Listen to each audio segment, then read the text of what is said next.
Isang mapayapang hapon Pilipinas. Ito po ang inyong balerina ng bayan, si Lisa Macuja, na bumabati sa lahat ng nakikinig sa DZRH at nanonood sa RH-TV, lalo na sa mga kasamahan nating alagad ng sining at kultura sa buong bansa. Bago pa man siya naging instant celebrity dahil sa isang malaking ad campaign para sa gatas, naging usap-usapan na sa balita si Shaira Luna. Taong 1989 nang lumabas sa iba't ibang pahayagan ang news item tungkol sa isang 2-year-old child prodigy, probably the country's youngest genius, na dinala ng kanyang mga magulang sa DEX upang tulungan silang hanapan ito ng mapapasukang paaralan.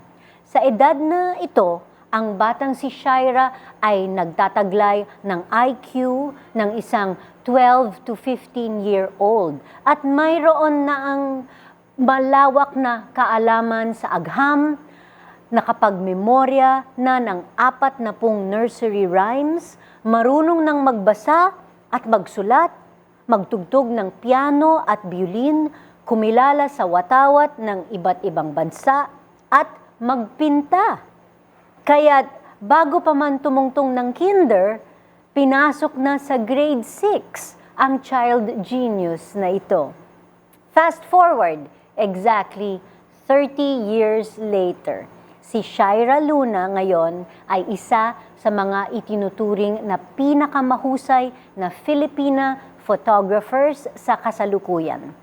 Makikita ang kanyang mga obra sa iba't ibang fashion spreads and advertising campaigns at paborito din siyang kunin para sa mga glamour at celebrity portraits. Bukod dito, madalas din siyang makita sa harap ng kamera bilang brand ambassador ng iba't ibang produkto at advokasya. Sa hapong ito, samahan ninyo kami sa kalahating oras ng masayang kwentuhan kasama ang ating espesyal na panauhin, ang di pangkaraniwang bata na ngayon ay isang di pangkaraniwang alagad ng sining na si Miss Shaira Luna. Magbabalik ang Art to Art pagkatapos ng ilang paalala.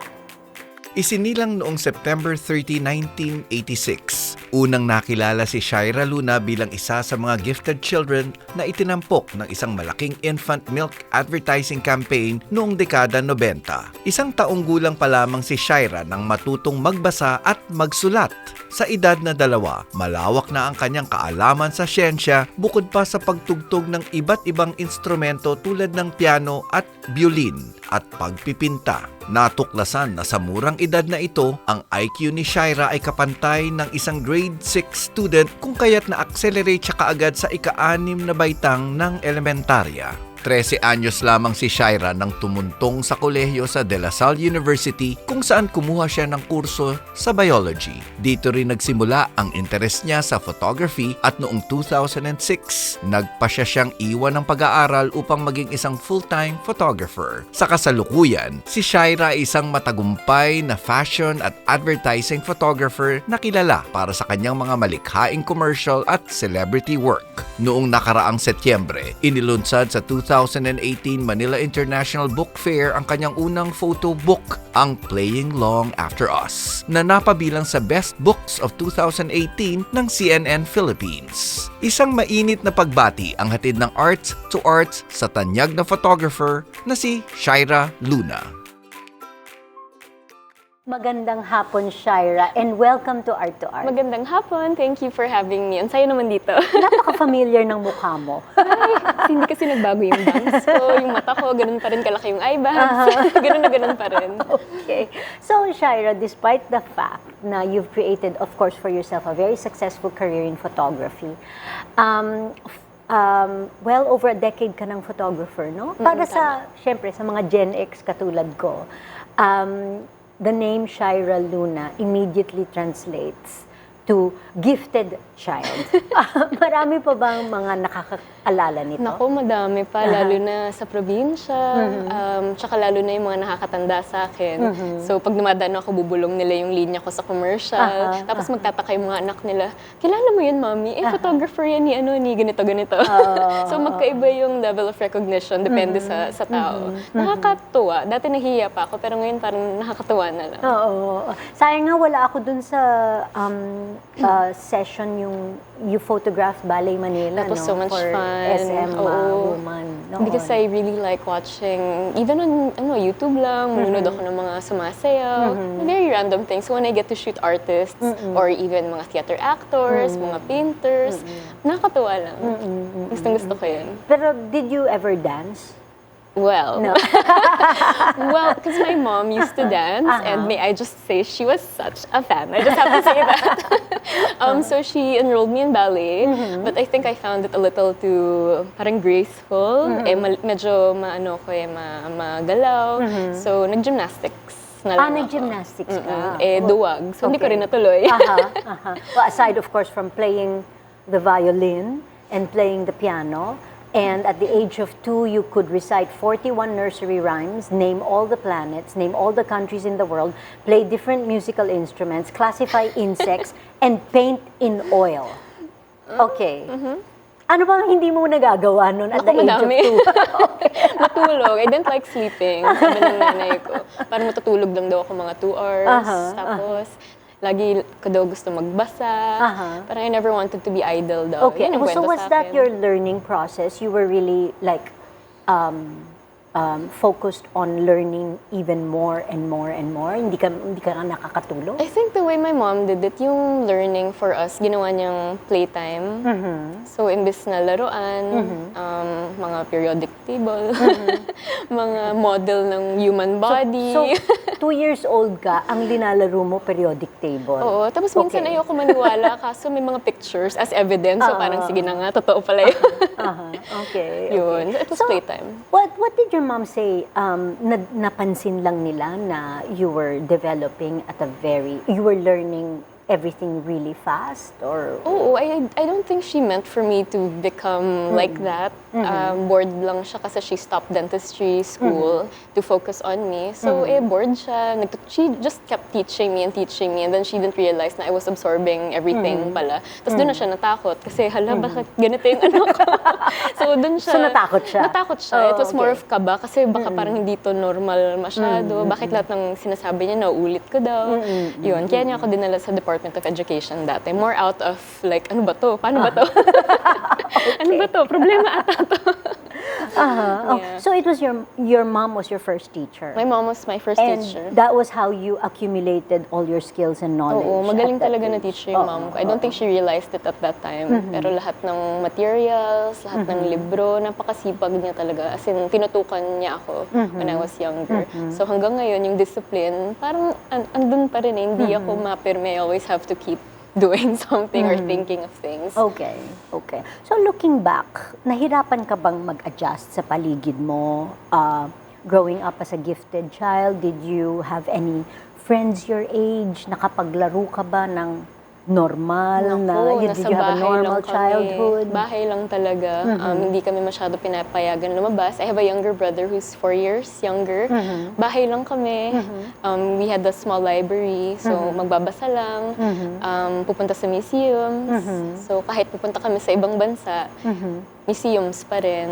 Tapos, my mom just made it random. Kunwari, maliligo, tuturo niya yung buoyancy, yung tungkol sa tubig. Very spontaneous lang yung pag-share niya ng knowledge. So, hindi kami na pressure na, we have to learn about the solar system or biology. Kasi it just came naturally every day na may trivia. Yung tipong in a day siguro, did you know that? Did you know? Laging ganun, did you know that? So, I think she also had to do a lot of research before para lang to feed my hunger for, I guess, knowledge. Do you get bored easily? Admittedly. Minsan ayoko aminin, pero hindi, like I find it difficult to take vacations. I always have to Hindi mo ma-shut down yung mind mo? Hindi Ganun ba talaga. yun? Oo. Hindi, I Okay. think, maybe when I grow older, masya-shut down siya. Pero I keep telling this to people, parang ayaw tumigil.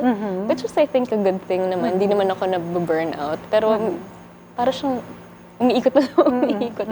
It kind of won't stop. But it's okay. I'd rather have it moving all the time. Okay.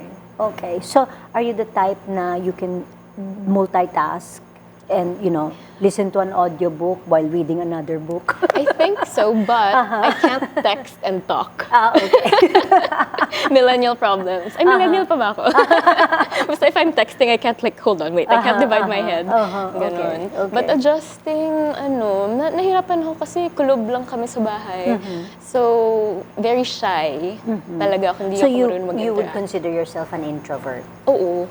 But because of my work nowadays, I really had to come out of my shell and really, direct a shoot and Oo really nga, be in mahirap yun sa charge. photographer, di ba? Oo, it Kung took a introvert long ka. time Oo. before I finally learned how to, take control. Okay. So, wait, at 12, you were hosting a segment for a morning show on Yes, television. that was so much fun. So, what was that experience like? I really liked it. I super enjoyed because they gave me the freedom to choose the stories I wanted to tell. So, mag-research ako ng mga events for the youth, mag-attend ako ng mga book launch, mag-interview ako ng mga estudyante, mga senator na interview ko. So, pagka-tape namin nun, babalik kami sa broadcasting company. I would write the script, tatabihan ko yung editor, I would choose the videos, tapos the next day, live. So, kailangan naka-voice over ka na. Okay. Ang saya. Kakaibang experience yun. Ang dami ko natutunan. So, at such a young age, you were working. Pero, So, you've never stopped working? kasi hindi ko siya kinonsider siguro as work.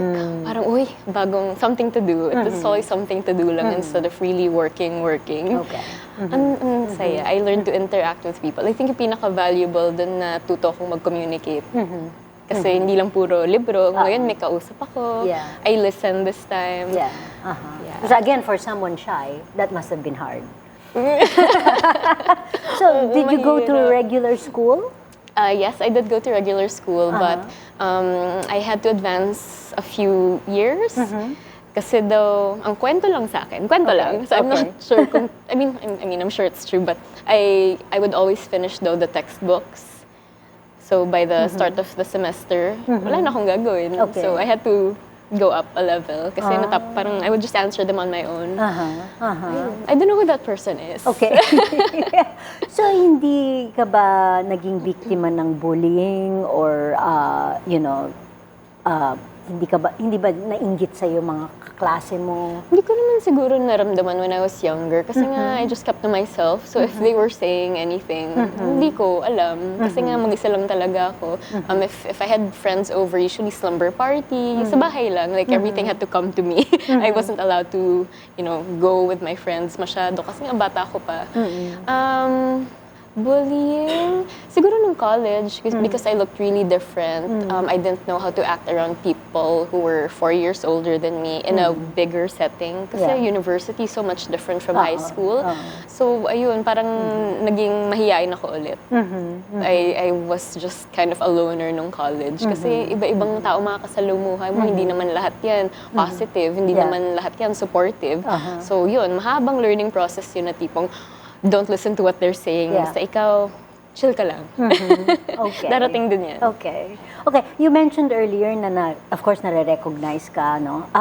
What annoys you the most about people that recognize you? Annoys?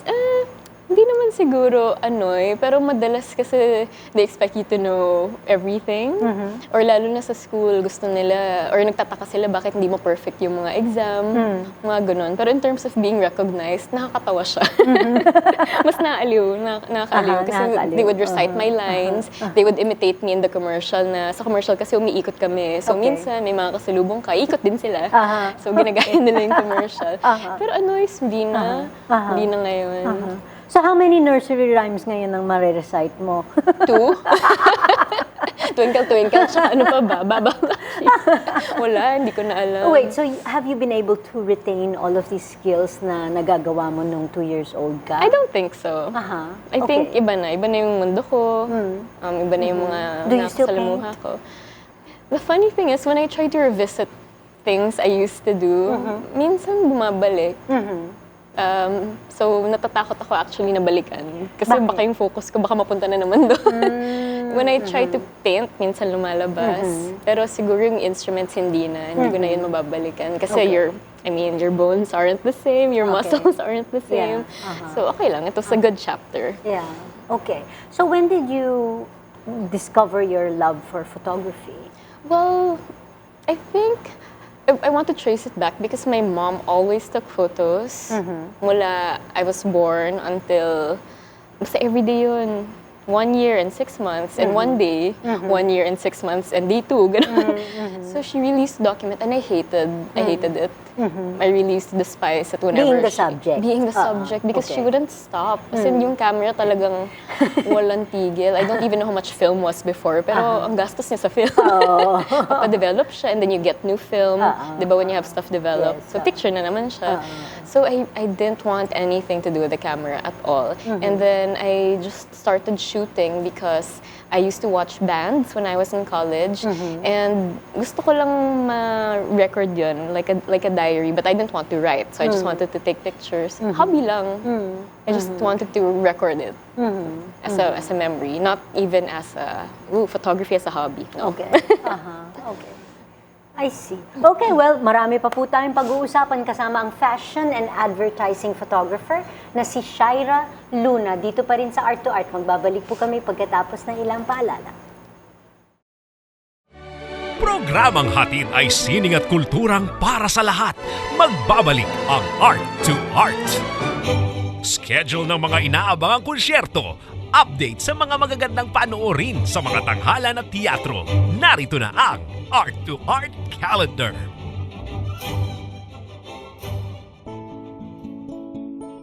Narito ang ating arts calendar. Sa teatro, muling inihahandog ng Repertory Philippines ang critically acclaimed play ni Lauren Gunderson na Silent Sky sa direksyon ni Joy Virata. Batay sa isang totoong kwento, ito ay tungkol sa pioneer astronomer na si Henrietta Swan Liabit. Magbabalik ang tablado ang Silent Sky mula February 1 hanggang February 10, Carlos P. Romulo Auditorium sa RCBC Plaza, Makati City. Ang mga palabas ay tuwing alas 8 ng gabi pag Biyernes, alas 3 ng hapon at alas 8 ng gabi pag Sabado at alas 3 ng hapon pag Linggo. Para sa ticket, tumawag sa Ticket World 891-9999. Sa sining biswal, patuloy na makikita hanggang January 31 ang Bushido Code of Honor, isang sculpture exhibition ni Richard Boksani sa Gallery Joaquin, The Podium, ADB Avenue, Ortigas Center, Mandaluyong City. Sinusuri ni Boksani sa kanyang mga obra ang tradisyon ng maalamat na samurai warrior. Nakatuon ito sa pagiging tapat, matapang at marangal ng naturang mandirigma. Ang di nakasulat na Samurai Code of Conduct ay kilala bilang ang Bushido. Para sa karagdagang detalye, tumawag 634-7954 o mag-email podium.galleryjoaquin@gmail.com. Sa musika, inihahandog ng Ayala Museum at ng The Guitar Friends ang concert na The Romantic Guitar with Kozo Tate. February 7, alas 6:30 ng gabi, Ayala Museum, Makati City. Si Tate ay isang multi-awarded Japanese classical guitarist. Panauhin niya ang mga Filipino classical guitarists na sina Aaron Aguila at Aiki Vincolado. Para sa ticket, tumawag sa Ticket World 891-9999 o mag-email concerts@ayalamuseum.org. Usapang sining at kultura para sa lahat. Kasama ang balerina ng bayan, si Lisa Macuja. Art to Art. Kasama pa rin natin ang tanyag na fashion and advertising photographer na si Shaira Luna. Okay, Shaira, na-mention mo before the commercial break na you started taking photographs just to record the memory. So, kailan mo unang I guess napagdesisyonan na gawing professional na career? Matagal siguro mula nung the first time I picked up a camera. Mga 1 or 2 years din na people would start saying, ganda naman ang kuha mo. Kasi bago pa lang yung digital nun. Ganda naman yan, paggamit naman yan, or pahingi naman ng kopya niyan. So nagtataka ako, ba't yan nila nagugustuhan? Kasi I was just taking pictures. So So fast forward a few years na I was taking band photos just for fun. Sabi ko, parang okay to, I'm enjoying this, I'm learning a lot. I didn't even have my own camera. Nangihiram pa ako sa vocalista dati. Wala talaga. Wala akong balak. I had no idea about the fashion industry. My old classmate in college said, Shai, since nag-shoot ka ng banda, kaya mo bang like mag-cover ng show, tapos gagamitin yung photos sa broadsheet? Ako naman, wow, sure. Ganun lang. And then I started getting assignment after assignment. I would meet people dun sa event, and then they'd get me for their PR firms. Hanggang yun, I would start writing and shooting. So I really passed through kind of everything back then. And fast forward again, sabi ko, parang ito na talaga yung gagawin ko. Masaya eh. It's never the same. You meet so many new people. Tsaka laging challenging kasi no shoot really is the same. So you always have to be on your feet. You always have to research. And I was... Hindi ka nabobore? Hindi talaga ako nabobore. Pero in denial pa ako eh, kasi people would introduce me, oh, she's a professional photographer. Tapos ako, hindi pa. Parang hindi, nag-shoot lang. Ganun. So hindi pa ako, it took a while for the confidence to really settle in. I would just say, hindi, nag-shoot lang ako. Yun. Mga siguro, past couple of years na lang na tipong you really have to say, I'm a pro. Wait, I can do this. Yes. Pero di ba ang definition ng professional photographer is if you're paid for your services, no? Nahiya kasi ako mag-charge. So, i-shoot ko. Sabi ko, pag type mo, you can give me if you want. So, ganun dati. Nahiya talaga ako. Yeah, so I understand people now when they say, naku, the freelancers are stealing our jobs. It's because I didn't know really any better. Kasi nahiya pa ako. I didn't know if my skills were good enough. Okay. So up to now, you're a freelancer? I'm a freelance, but pro. But pro. Okay. But pro, at least. So what would you consider your biggest break as a photographer? Well, hindi siguro one break. Sa dinami-dami na lang siguro. Hindi siya one big opportunity. It was the everyday na 2 to 3 shoots per day na talagang lagare. I'd travel hours and hours and then come home, then go again. All the little shoots I think built up and it's just become very sustainable. Parang I didn't want to kind of skyrocket or I didn't have big dreams of becoming a famous photographer. I just kept shooting and shooting and eventually I am sitting here on this thankfully sitting here on this couch. Okay. And how would you classify your style, as a photographer? What would you say is the characteristics of an image that is distinctly Shaira Luna? Well, this is just from what I hear from other people, but a lot of people say it's my personal work is dreamy and nostalgic, medyo vintage. But in reality, I really shoot a lot of commercial things. So the things people see on billboards, on EDSA, in stores, on their phones when they scroll through Instagram with those paid sponsored ads. I shoot a lot of those, but because I curate my social media feed, people really think my style is that very soft. Luma, parang lumang tao, very retro. It depends who you ask, actually. Okay. And when you're not shooting for a client, what do you shoot for your personal pleasure? I love shooting for myself. So every free day that I get, I try to shoot. So I call the agencies, the modeling agencies. I see who's available to just shoot for fun. I call up my makeup artist friends. So before, when I still had a lot of time, I would do that once a week. I'd really shoot for myself. Now I have a little less time to shoot for myself, but I still spend so much time sourcing props and costumes. Lagi ako nasa ukay-ukay. Nangongolekta talaga ako ng mga bagay that I can use for shoots. It's just become a normal part of my daily life, just always collecting things. Okay. Ever interested in doing dance photography? I think I have. Oh, you have? I love it. So much fun. But I get scared sometimes, especially pag like super technical. So I always ask the dancer, is this the correct position? Because what if we choose this and then it's the wrong, like the foot isn't correct? So I'm always very careful about that. But I really enjoyed shooting dancers. And who are your favorite photographers? Well, I don't really have a specific photographer that I like, but I love researching eras. So sometimes I'll just go on Tumblr or Pinterest and just type 1950s. Tapos titignan ko yung mga images ng mga 1960s, images ng mga dyaryo, mga poster, mga photos ng mga musicians. Tapos kahit photos ng mga lolo, lola. That's where I get a lot of my inspiration. Okay. And so what do you do in your free time, if you have free time? Stare at pictures.